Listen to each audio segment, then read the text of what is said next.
ठीक है, तो काम शुरू किया जाए।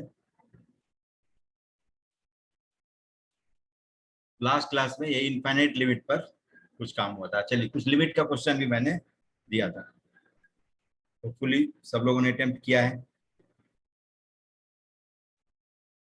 ना? सब लोगों ने अटेम्प्ट तो किया है, जो लगा देख करके।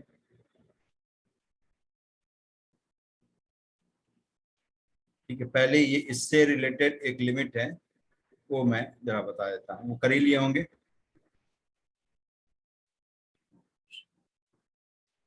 विशाल भी आ गए। ठीक है, एक लिमिट ये कर ही लिए होंगे आप। Limit x approaches infinity, x approaches infinity x square plus 1 और अपॉन एक्स प्लस 1, ये था। और minus a x minus b equal to 0। ठीक है, इसका मतलब क्या है कि न्यूमरेटर और डिनोमिनेटर दोनों के दोनों पॉलिनोमियल ही है, तो न्यूमरेटर की डिग्री कम होगी डिनोमिनेटर की डिग्री से। तभी ऐसा हो सकता है, क्योंकि तीन ही तरह की लिमिटिंग वैल्यू आती थी, या तो फाइनाइट नॉन जीरो, या जीरो, या नहीं तो इनफाइनाइट। फाइनाइट नॉन जीरो तब आती वैल्यू जब दोनों की डिग्री सेम हो, न्यूमरेटर डिनोमिनेटर दोनों पॉलिनोमियल की डिग्री सेम हो जाए, तब finite non zero value. Numerator की डिग्री कम डिनोमिनेटर की ज्यादा तो जीरो, है ना? एक्स चाहे इन्फिनिटी अप्रोच करता हो या माइनस इन्फिनिटी। और जब डिनोमिनेटर की डिग्री कम हो, न्यूमरेटर की डिग्री ज्यादा हो, तो limiting value will be either plus infinity और माइनस।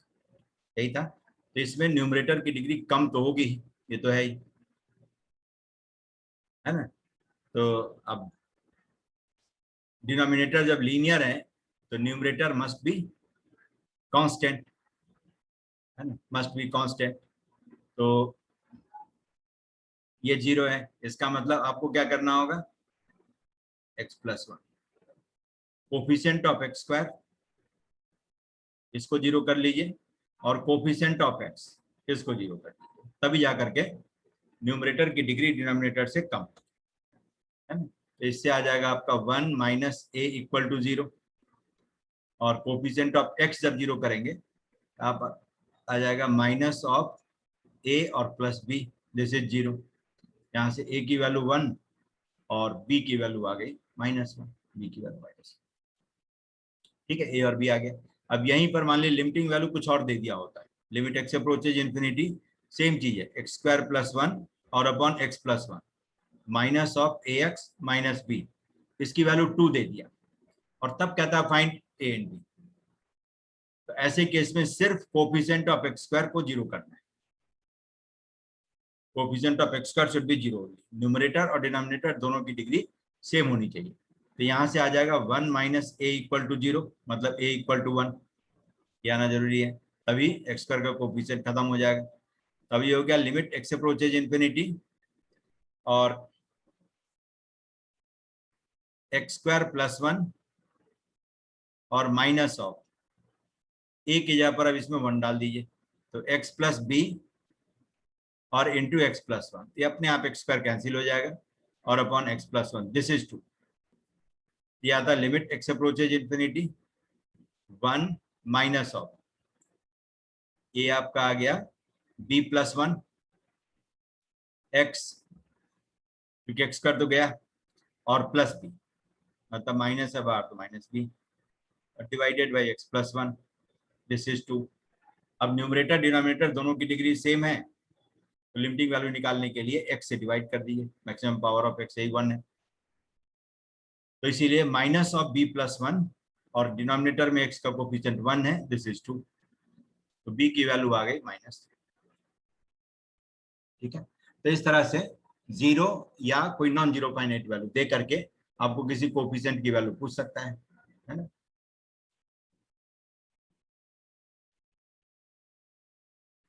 जो कल के कॉन्सेप्ट पर था।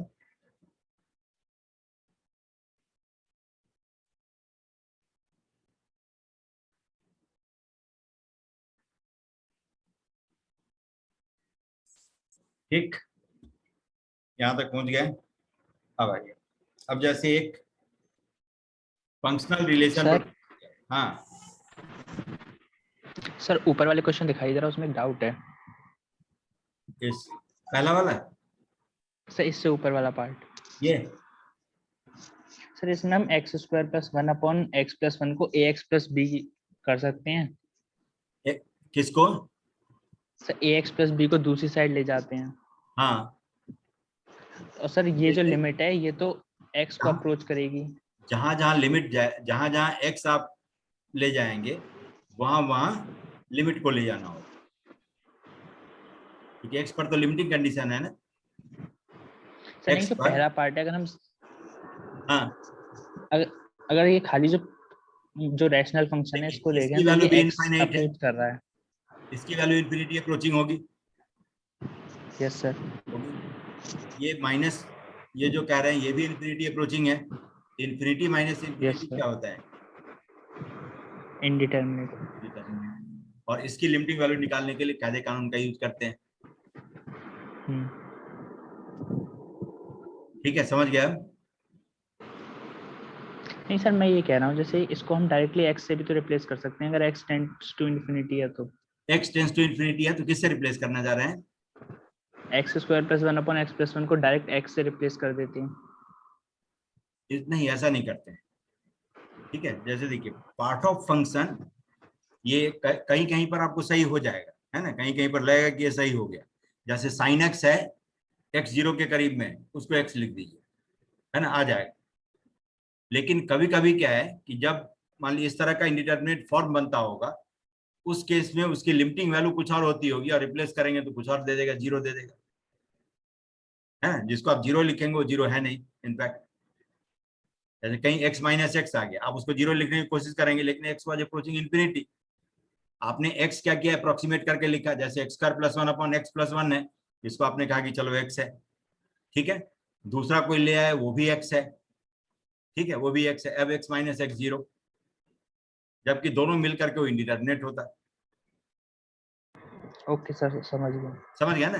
तो जब पार्ट ऑफ फंक्शन प्रोडक्ट में हो और उसकी limiting value finite non zero आए, तब उसको इवेल्युएट करके बाहर कर देते हैं। इन्फिनिटी है तब उसको घसीटते नहीं, तब उसको सीधे इवेल्युएट नहीं कर देते। समझ पर गए? अगर प्रोडक्ट में होता तो चल जाता शायद यहाँ हाँ, पे। तब आप उसको हटा सकते हैं बाहर, प्रोडक्ट में हल्का करते रहिए। वो भी लिमिटिंग वैल्यू जब फाइनाइट नॉन जीरो आ जाए तब, क्योंकि इन्फिनिटी कॉजेज इंडिटरमिनेसी, है ना, approaching zero number causes indeterminacy. Indeterminacy cause करने वाला फैक्टर, फैक्टर वो एक्सप्रेशन है जो प्रोडक्ट में हो। ये दो तरह का है, अप्रोचिंग जीरो और इन्फिनिटी। इन दो के अलावे किसी भी तरह की वैल्यू हो तो उसको इवेल्युएट करके और प्रोडक्ट में बाहर करते रहिए। प्लस माइनस में हो तो ऐसी गलती नहीं करते। ठीक है, नहीं तो क्या होता है बीच बीच में x और x से रिप्लेस करके x माइनस एक्स को हमने काट करके बराबर कर दिया, जबकि वो इन्फिनिटी माइनस इन्फिनिटी था, वो तो इंडिटरमिनेट था, तो वो गलत रिजल्ट। ठीक है, यस सर। तो ये हो गया। चलिए लिमिट पर फिर कुछ टाइम के बाद करते हैं। लेकिन एक फंक्शन का क्वेश्चन भी था, कंपोजिट फंक्शन का था, एफ ओवर एफ एक्स का, देखे होंगे, है ना। बी क्या, लैम्डा और म्यू की वैल्यू निकालनी है। जैसे एफ एक्स दिया हुआ है आपका x square plus lambda x plus mu cos x, है ना। ये है एफ एक्स इक्वल टू 0 का एक इक्वेशन है, और कह रहा है कि एफ ओवर एफ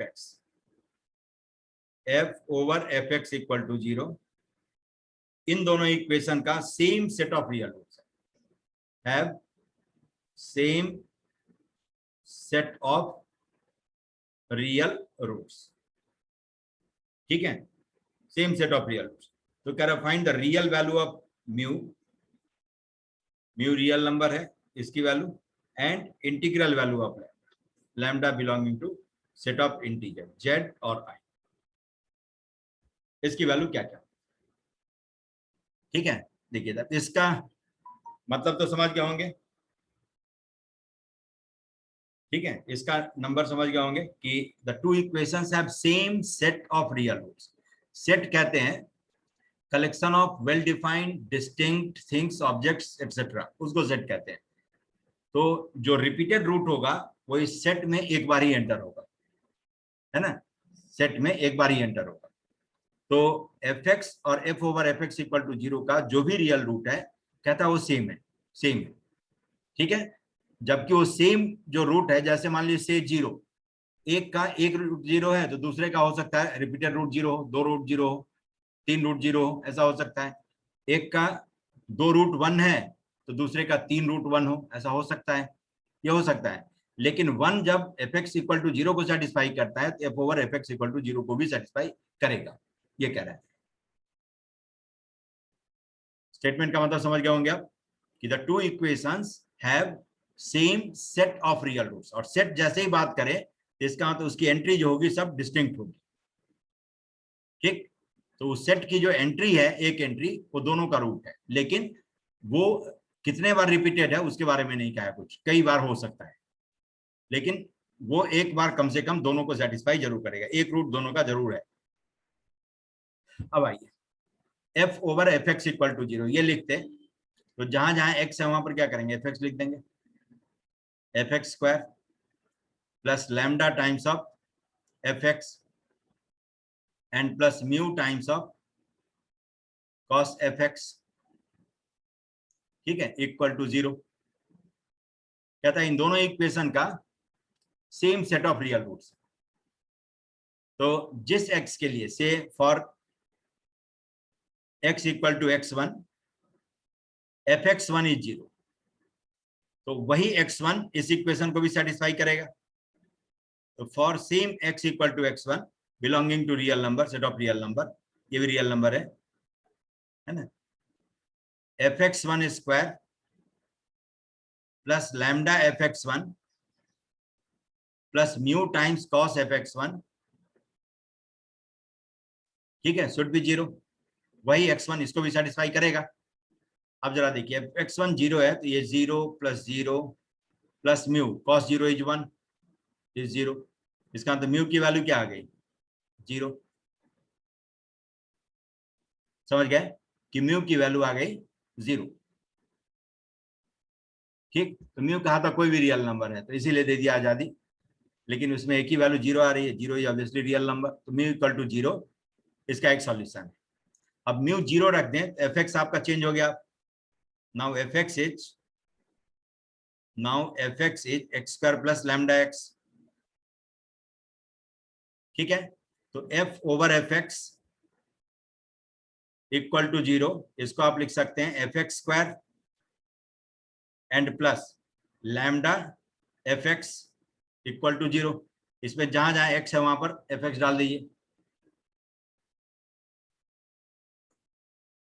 समझ गए, तो एफ एक्स इक्वल टू 0 करें, यहाँ पर x की वैल्यू आ जाएगी x into x plus lambda will be 0, तो therefore x equal to 0 and x equal to minus lambda, ये दो रूट आ गया है ना, और लैम्डा इंटीजर है तो ऑब्वियसली रियल नंबर है, तो दोनों का दोनों रूट रियल है।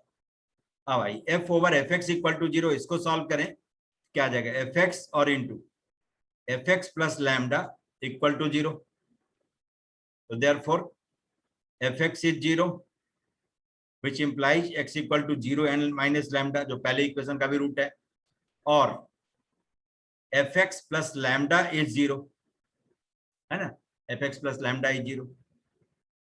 अब जरा देखिए, अब इस इक्वेशन का जो रूट आना चाहिए, या तो जो आ गया वही, क्योंकि इस इक्वेशन fx इक्वल टू 0 का दो ही रूट है, 0 और माइनस लैम्डा, तब fx प्लस लैम्डा का इक्वल टू 0 का रूट या तो 0 और लैम्डा ही आ जाए, है ना, या नहीं तो इस पोर्शन का नॉन रियल रूट हो जाए, तो बात बन जाएगी। अब आइए देखते हैं क्या क्या सब होता है। एफ एक्स प्लस लैम्डा देखें तो this implies x square plus lambda x and plus lambda equal to 0 should have non real roots, should have non real roots. क्यों, तो लैम्डा 0 जब आ गया तो उसमें तो रिपीटेड रूट हो गया, तो है ही, है ना, should have non real root, किसके लिए, तो for lambda not equal to 0, lambda not equal to 0, lambda 0 नहीं हो तो उसके लिए इसका नॉन जीरो रूट होना चाहिए, ठीक। For which discriminant must be less than और इक्वल टू 0। इक्वलिटी मैं इसलिए ले रहा हूं कि जब इसका रूट आप लिखेंगे तो minus lambda plus minus root D और अपॉन ये 2a ये आ जाएगा। ठीक है, तो by the way D equal to 0 करें तो लैम्डा इक्वल टू 0 करेंगे तो भी इसका रूट होगा एक, लैम्डा इक्वल टू 0 के करिस्पॉन्डिंग ये रूट आ सकता है। तो देखता हूं कि कोई नॉन रियल रूट, कोई ये रिपीटेड रूट किसी और लैम्डा के लिए आ सकता है कि नहीं आ सकता है, यही 0 और माइनस लैम्डा में से। तो इसीलिए इक्वालिटी का एक ऑप्शन रखता हूं। तो this implies lambda square minus 4 lambda must be less than और इक्वल टू 0। इसका मतलब लैम्डा एक और into lambda minus 4 must be less than और इक्वल टू 0। अब जरा देखिए, तो लैम्डा की वैल्यू 0 और 4 प्लस माइनस और प्लस, मतलब लैम्डा की वैल्यू 0 से लेकर के 4 तक होना चाहिए। ठीक है, तो लैम्डा इक्वल टू 0 तो है ही एक solution, lambda belongs to 0 to 4। अब 4 के लिए चेक कर देता हूं कि इसी का रूट है कि उसका भी रूट है ना। फॉर लैम्डा इक्वल टू 4,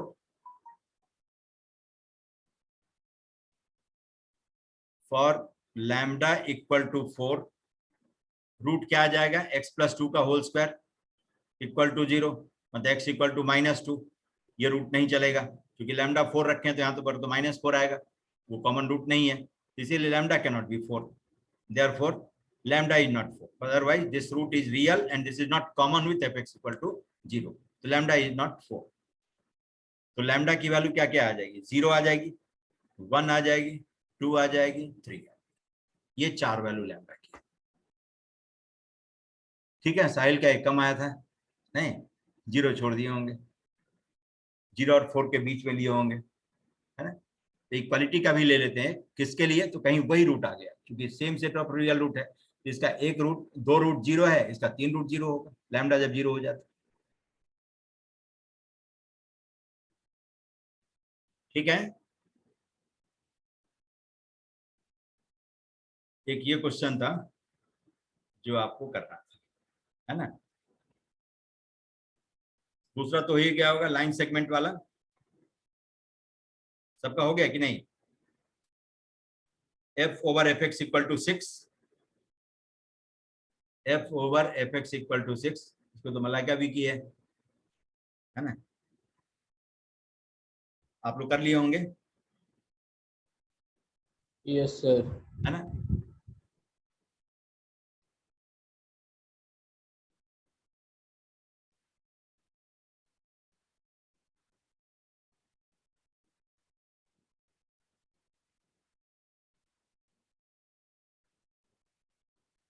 ठीक है, चलिए तो ये हो गया है। नेक्स्ट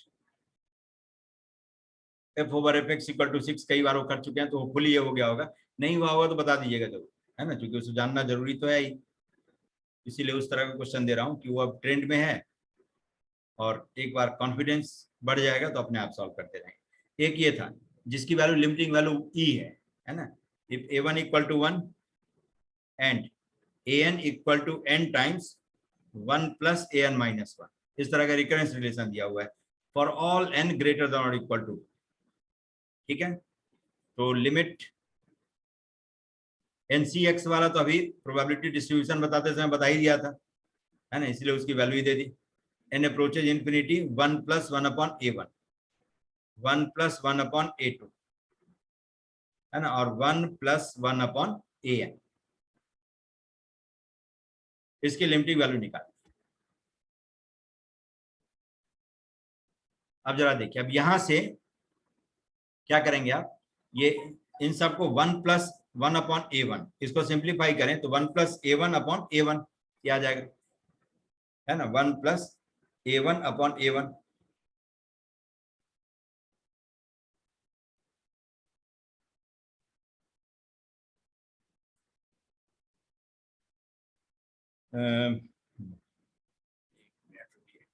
तो इसमें जो है an माइनस 1 से इसको डिवाइड करें,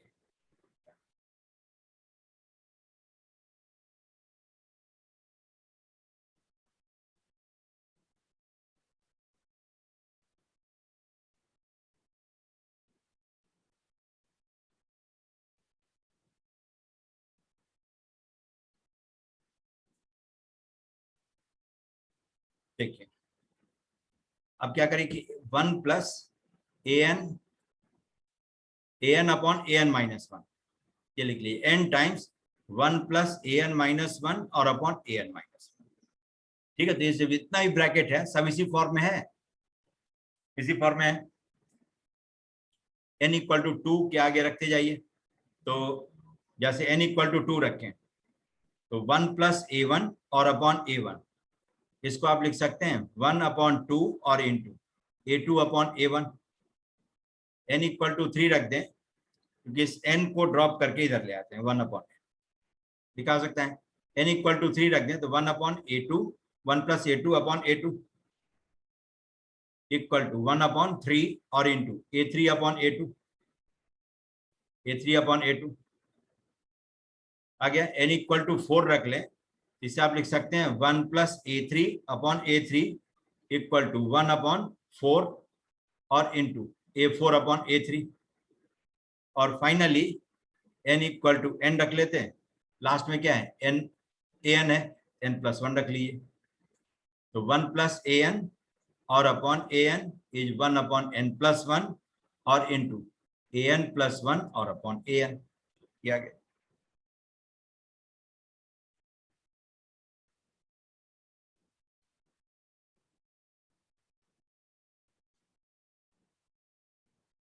ठीक है, अब इन सबको मल्टीप्लाई कर लें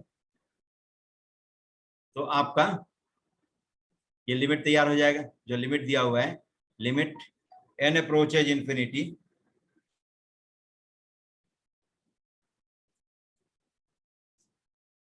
ठीक है, n अप्रोचेज इंफिनिटी।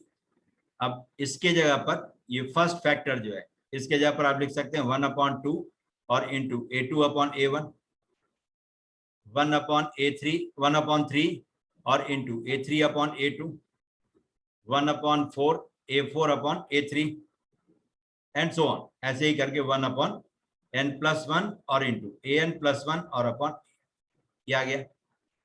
अब देखिए सब डायगोनली कैंसिल होते जाएगा, बच जाएगा कौन, दो, एक लोअर इंडेक्स वाला और एक हाईएस्ट इंडेक्स वाला, और नीचे में आ जाएगा n प्लस 1 फैक्टोरियल, 1 2 3 से लेकर 1 तो सब में है प्रोडक्ट में, से लेकर के n प्लस 1 तक का कॉन्टिन्यूट प्रोडक्ट, ये कितना आ जाएगा n प्लस 1 फैक्टोरियल। तो ये हो गया limit n approaches infinity an plus 1 और अपॉन n प्लस 1 फैक्टोरियल। अब एक और अटेम्प्ट आपको लेना है इसमें, इसको अब एक्सपैंड करना है ना, अब इसको एक्सपैंड करना है यहीं से कि an और upon n is 1 plus an minus 1। ठीक है, तो इसका मतलब an plus 1 upon n plus 1 will be 1 plus an, ये लिखा जा सकता है। अब क्या करते हैं, n फैक्टोरियल से डिवाइड कर दीजिए, तो an प्लस 1 और अपॉन n प्लस 1 और into n factorial is 1 plus an और अपॉन n फैक्टोरियल, ये आ गया। अब ये रिकरेंस रिलेशन एक आपका बनाते जाएगा, अब इसी का बार बार यूज करते जाएंगे, इसका बार बार यूज करना है। तो पहली बार लिमिट n अप्रोचेज इंफिनिटी, इसके जगह पर लिख सकते हैं 1 upon n factorial n plus an upon n factorial, ये हो गया। ठीक है, अब इस पर यही रूल लगा दीजिए कि n को n माइनस 1 से रिप्लेस कर दें, तो an upon n factorial equal to आ जाएगा 1 प्लस an माइनस 1 और अपॉन n माइनस 1 फैक्टोरियल। अब लिख डालिए इसको, limit n approaches infinity 1 upon n factorial and plus, अब इसको लिख लेंगे 1 upon n minus 1 factorial plus an minus 1 और अपॉन n माइनस 1, ये दो पार्ट में ब्रेक हो गया।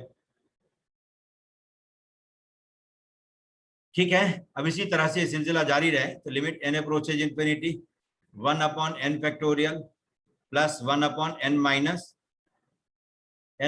1 फैक्टोरियल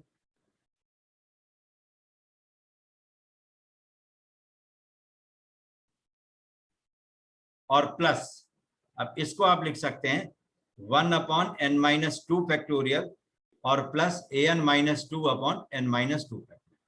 अब ये सिलसिला जारी रहेगा और अंत में कहां तक जाएगा, तो limit n approaches infinity 1 upon n factorial, 1 upon n minus 1 factorial, 1 upon n minus 2 factorial and so on. ऐसे ही होते होते अब अंत में 1 upon 1 factorial plus 1 upon a1 upon 1 factorial, यही होगा। अंत में n इक्वल टू 1 डालिए तो यही आ जाएगा। ठीक है, n इक्वल टू 1 डाल दें इसमें, तो जैसे 1 अपॉन n माइनस 2 फैक्टोरियल, सब जगह n माइनस 2 n माइनस 2 है ना, n माइनस 1 तो सब जगह n माइनस 1 n माइनस 1, अंत में जब 1 रखेंगे तो सब जगह 1, तो 1 अपॉन 1 फैक्टोरियल a1 और 1 फैक्टोरियल का रेशियो ये आ गया। अब a1 भी 1 ही है, a1 इज ऑल्सो 1। तब रिवर्स ऑर्डर में लिस्ट कर दें, इधर से लिस्टिंग करें तो last term is 1, second last 1 upon 1 factorial, third last 1 upon 2 factorial और होते होते इंफिनिटी तक छोड़ दीजिए इनको। ठीक, तो ये e की वैल्यू है, क्योंकि e raise to the power x का एक्सपेंशन होता है 1 plus x square upon 2 factorial plus x cube upon 3 factorial and so on. इसमें x इक्वल टू 1 डालेंगे तो यही आ जाएगा एक्सपेंशन।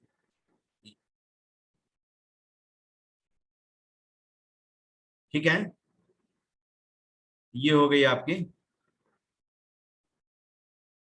इसकी लिमिटिंग वैल्यू, है ना। ये एक टिपिकल है, इस पर जो है बराबर पूछता रहता है।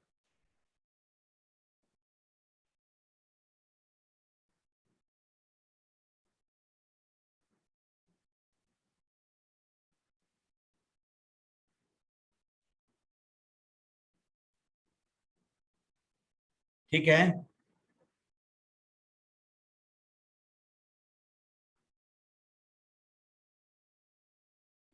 अब जरा देखिए, अब एक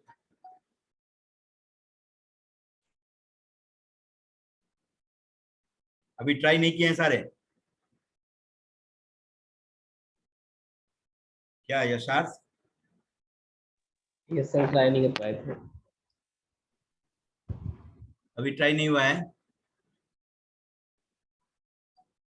यस सर। आवाज आ रही है कि नहीं? यस सर, आ रही है।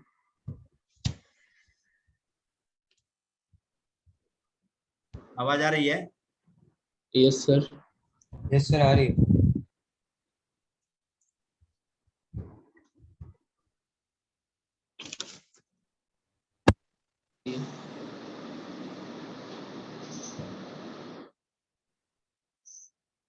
आवाज आ रही है? Yes sir. सर।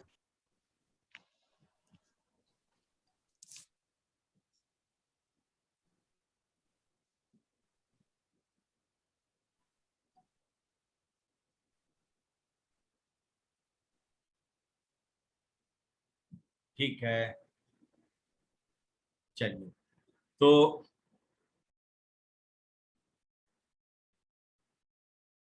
ये हो गई इसकी लिमिटिंग वैल्यू, है ना।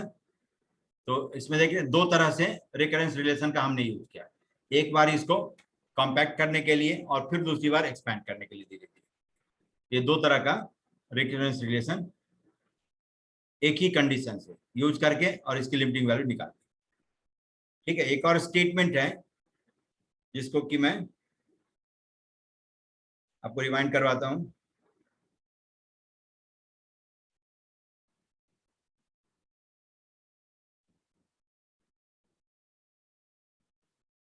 एक ये स्टेटमेंट का मतलब समझ गए तो इसका मतलब आ जाएगा। जैसे कहता the graph of the function y equal to fx, ठीक है, has a unique tangent, has a unique tangent not parallel to x-axis, not parallel to x-axis at the point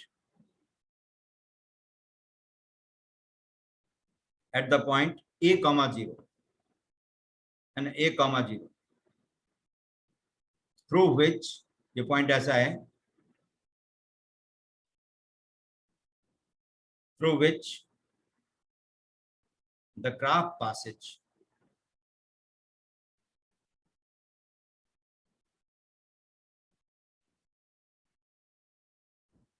ठीक है, through which the graph passes। तब कह रहा है आपसे कि find limit x approaches 0 log of 1 plus 6fx और divided by 3 times of fx।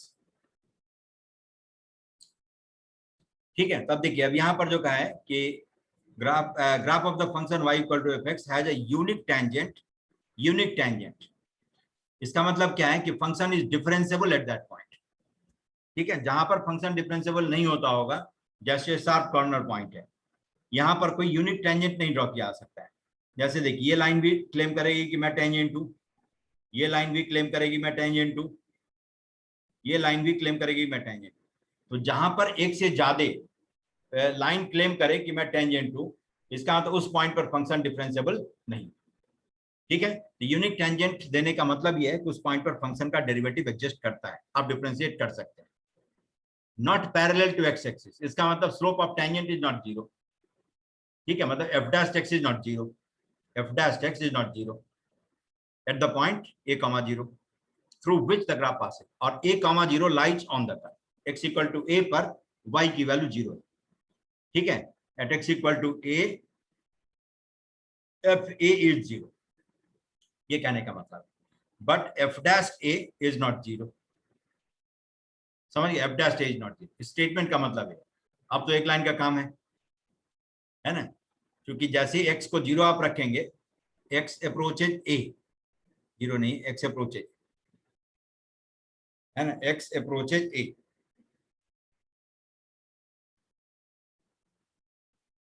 x approaches a होगा, ये 0 नहीं, 0 गलत। ठीक है, शायद 0 लिखा हुआ है, 0 नहीं, a होगा, x अप्रोचेज a, 0 नहीं, x अप्रोचेज a, इसकी वैल्यू पूछेगा क्योंकि a पर सब कुछ दिया है, 0 पर तो दिया नहीं है। अब x के जगह पर a डालने के बाद fa की वैल्यू 0 होगी, तो 0/0 फॉर्म है, इंडिटरमिनेट फॉर्म है। अब इसकी लिमिटिंग वैल्यू आप निकाल सकते हैं, तो limit x approaches a 1/1 + 6fx और इंटू 6f डैश x। ठीक है, हो गया न्यूमरेटर का डिफरेंशिएशन, और डिनोमिनेटर को डिफरेंशिएट करें तो 3 टाइम्स f डैश x। ठीक है, अब ये f डैश x और f डैश x कैंसिल करिए, और x के जगह पर a डाल दीजिए, यही आ गया आपका 2 डिवाइडेड बाई 1 + 6fa, 6fa, और fa 0 है, इसलिए इसकी वैल्यू आ गई।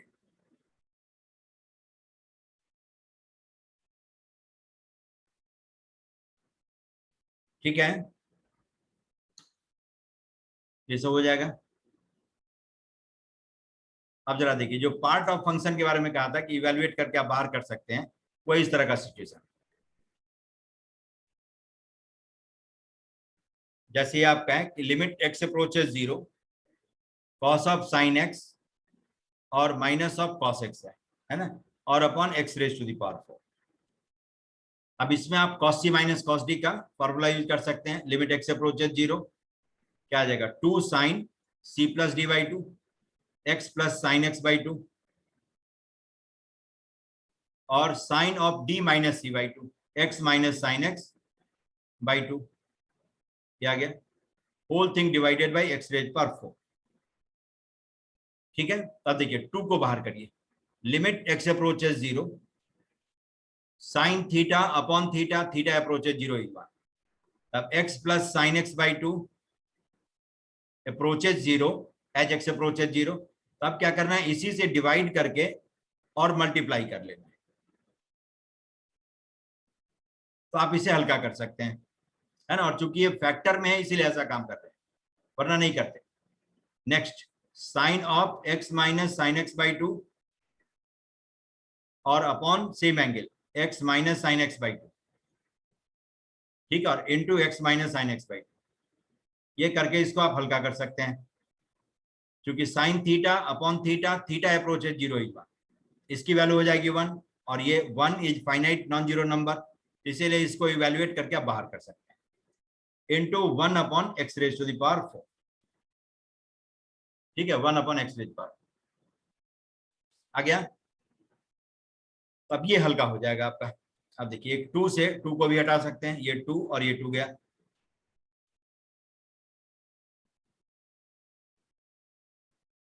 अब जरा देखिए लिमिट एक्स अप्रोचेस 0, जो 1 हो गया उसको हटा दीजिए, साइड करिए। 1 अपॉन 2, एक 2 डिनोमिनेटर में एक्स्ट्रा है, वो आ गया बाहर, यहाँ पर जो था ये बाहर आ गया।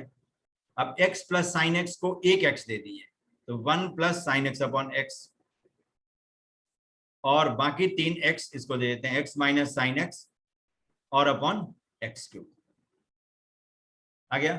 अब चूंकि ये फैक्टर प्रोडक्ट में है ना, और इसकी limiting value finite non zero आ रही है, तो आप इसको इवेल्युएट करके बाहर कर सकते हैं। तो इसकी लिमिटिंग वैल्यू 2 आ गई, ये फाइनली आ गया limit x approaches 0 x minus sine x और अपॉन एक्स क्यूब। ये बहुत फेमस लिमिट है ना, ये कई फॉर्म में आते रहेगा। इसकी वैल्यू होगी 1/6 है ना। जैसे सबसे जो वर्केबल तरीका है वो बता देता हूँ, और कुछ इसके एनालिसिस बता देता हूँ कि अप्रोचिंग 0 अपॉन अप्रोचिंग 0 है, इंडिटरमिनेट फॉर्म है। इसके लिमिटिंग वैल्यू निकालने के लिए आप डिफरेंशिएट कर सकते हैं, तो 1 minus cos x divided by 3x square, again 0/0 form. ठीक है, डिफरेंशिएबल फंक्शन है, आप डिफरेंशिएट कर सकते हैं साइन एक्स और अपॉन 6x, बस। अब आप sine x upon x, x approaches 0 is 1, इसको जानते हैं तो ठीक है, नहीं जानते हैं तो एक बार और डिफरेंशिएट कर लीजिए। एल हॉस्टल आपको तब तक मदद करते रहेगा जब तक लिमिटिंग वैल्यू आ नहीं जाएगी। ठीक है, तो 1/6 इसकी लिमिटिंग वैल्यू हो गई, समझ गया। तो x minus sine x upon x cube, x approaches 0 is 1/6। ठीक है, तो इसमें हमने यही सीखा कि जब कोई फैक्टर ऐसा हो जिसकी limiting value finite non zero है, तो क्या करेंगे, उसे इवेल्युएट करके और उसको बाहर करते रहते हैं, लिमिट कॉल का करते रहते हैं। क्योंकि लिमिट मुश्किल नहीं होता है, लिमिट मुश्किल नहीं होता है। लिमिट को जब आप हार्शली ट्रीट करेंगे तब जाकर के वो मुश्किल हो जाता है ना। सॉफ्टली ट्रीट करिए, फैक्टर है, प्रोडक्ट में है, limiting value finite non zero आ रही है, तो आप उसे इवेल्युएट करके बाहर कर सकते हैं। दूसरा ये है कि इसमें साइन एक्स का एक्सपेंशन लिख ले तब भी आ जाएगा, x minus of sine x का एक्सपेंशन लिखते तो x minus x cube upon 3 factorial plus x5 upon 5 factorial and so on, ये आ गया, डिवाइडेड बाई एक्स क्यूब। अब देखिए x and x both x cube से डिवाइड करेंगे तो 1/3 फैक्टोरियल, जो कि 6 होता है, 1/6।